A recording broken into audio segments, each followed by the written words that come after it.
Jedne tihe noći dok sam sedela kraj prozora i posmatrala zvezdano nebo, primetila sam nešto neobično. Jedna mala treperava zvezdica je nestala, nije je bilo tamo gdje uvek sija. Znala sam da moram nešto da uradim. Odlučila sam da je pronađem. Brzo sam stavila svoj mali ranac na leđa, zamahnula krilima i poletela visoko, visoko, kroz guste oblake i srebrnu mesečinu.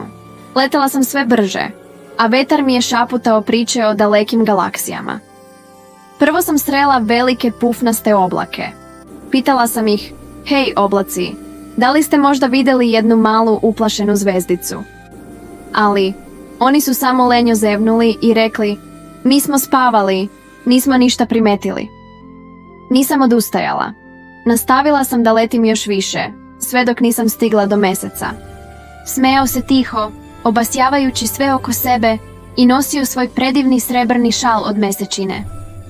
Upitala sam ga zna li gdje je nestala zvezdica.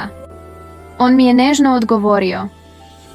Mala zvezdica se uplašila da ne sija dovoljno jako kao ostale zvezde. Sakrila se tamo iza onog tamnog oblaka. Požurila sam i, zaista, tamo sam je pronašla. Sedela je sama i tužno gledala u daljinu, a njen sjaj je bio jedva vidljiv. Prišla sam joj polako i rekla, hej, mala zvezdo, znaš, svaka zvezda sija na svoj način. I tvoj sjaj je poseban.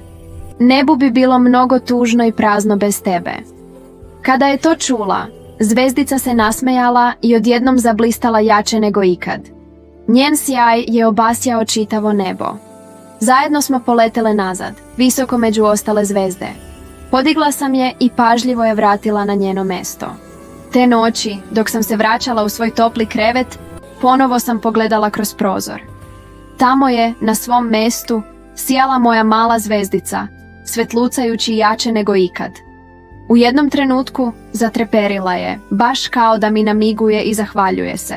A ja sam joj tiho šapnula, laku noć mala zvezdo, i hvala ti što sijaš iza nas.